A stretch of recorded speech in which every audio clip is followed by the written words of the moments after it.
Hello students, welcome to Sauras's classes, and this is paleontology video part 4. In this video we will talk about an important aspect of studying fossils, that is to determine how old is fossils. Now there are various ways or methods in which the age can be determined. Some methods determine or provide absolute age, while others determine a relative age. In absolute age, the scientists provide us approximate age.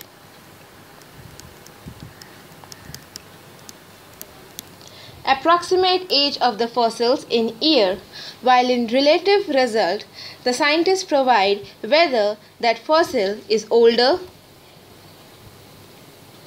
or younger than some other fossil. But in both the cases, the older the fossil is, more difficult or less accurate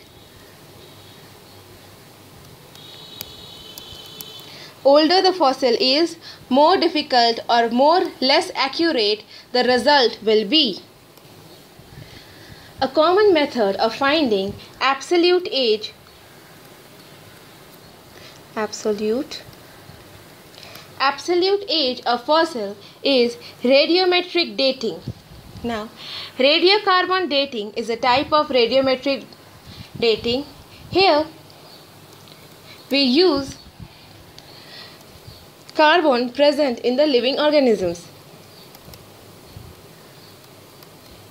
Now, carbon are of two forms, C13 and C14. When the plants and animals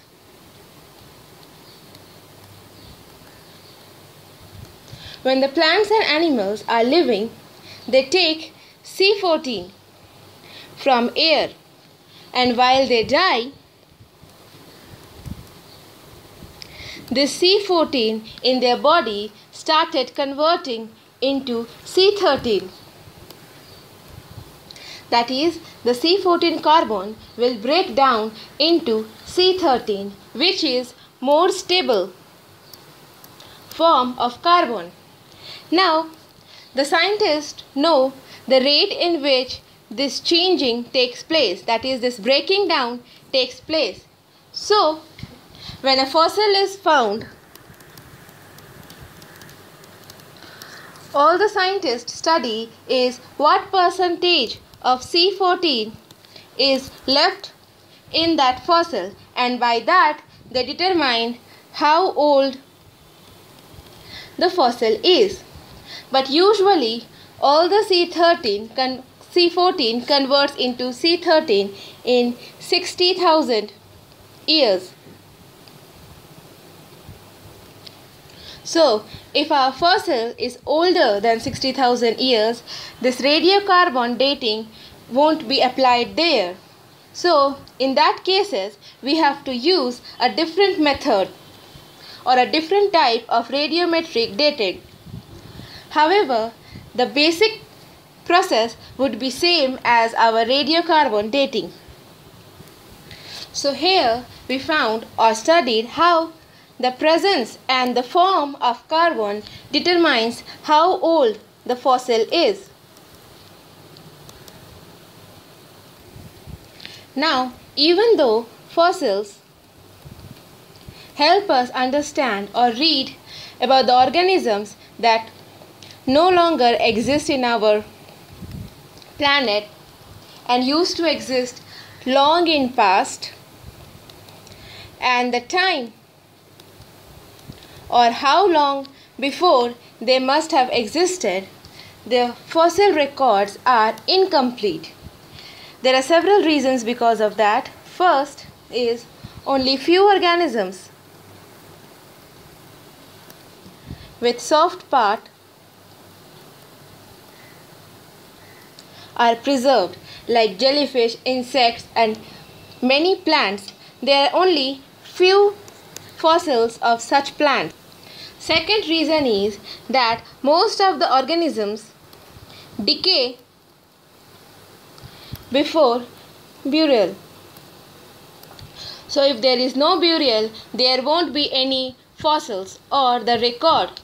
So the decaying of organisms before burial also affect our fossil records. And the third is that the shallow marine organisms are most likely to be buried rapidly. So these are the reasons why we say that our fossil records are incomplete. Till today, we have found 250,000 fossil species.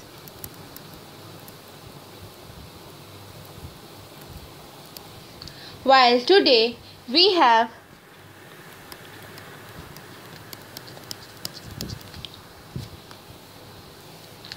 100,000 species that exist today. So in this video, we learn about how we can say that how old the fossil is and what are the reasons why the record of fossils is incomplete.